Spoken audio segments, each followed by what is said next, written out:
വിമല ഹൃദയ പ്രതിഷ്ഠ. എല്ലാവരും ചോദിക്കും, പലവിധ പ്രാർത്ഥനകളുണ്ടല്ലോ അച്ഛാ, പിന്നെ എന്തിനാണ് വിമല ഹൃദയത്തിന് പ്രതിഷ്ഠിക്കുന്നത്? പ്രിയപ്പെട്ടവരെ, ഒറ്റ നോട്ടത്തിൽ നോക്കിയാൽ ഈ ആത്മീയ അഭിഷേകത്തിൻ്റെ കൃപ എന്താണെന്ന് പുറമോടികളിൽ കാണില്ല. വലിയ അത്ഭുതങ്ങളും അടയാളങ്ങളെക്കാൾ അപ്പുറമായിട്ട് ആധ്യാത്മികമായൊരു വളർച്ചയുണ്ട്. കാരണം സ്വർഗത്തിൻ്റെ ദൈവം ഭൂമിയെ ജനിക്കാൻ തിരഞ്ഞെടുത്ത ഒരമ്മയാണ് പരിശുദ്ധ അമ്മ. അമ്മയുടെ ഉദരത്തിലെ ആത്മീയ പോഷകങ്ങൾ ദൈവം തന്നെ നിക്ഷേപിച്ചതാണ്. എളിമയുടെ, കരുണയുടെ, വിശുദ്ധിയുടെ, സ്നേഹത്തിൻ്റെ ആ കൃപ. ഇവിടെയാണ് ഈശോ 9 മാസം വളർന്നത്.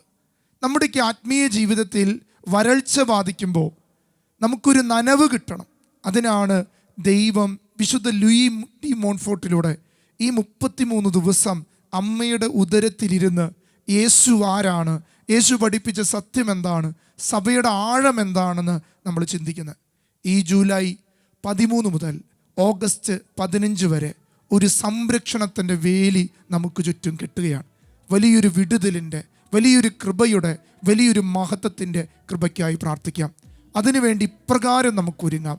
നമ്മുടെ ജീവിതത്തിലെ അശുദ്ധമായ ചിന്തകളെ, അശുദ്ധമായ ആഗ്രഹങ്ങളെ മാറ്റിവെച്ച് വിശുദ്ധമായ അമ്മയുടെ ഉദരത്തിലെ പോഷകങ്ങളാകുന്ന ദൈവീക പുണ്യങ്ങൾ സ്വീകരിക്കാൻ ഈ ദിവസം നമുക്ക് പ്രാർത്ഥിച്ചൊരുങ്ങാം. ദൈവത്തിൻ്റെ വലിയ കൃപ ഈ 33 ദിവസം നമ്മോട് കൂടെ എപ്പോഴും ഉണ്ടായിരിക്കട്ടെ.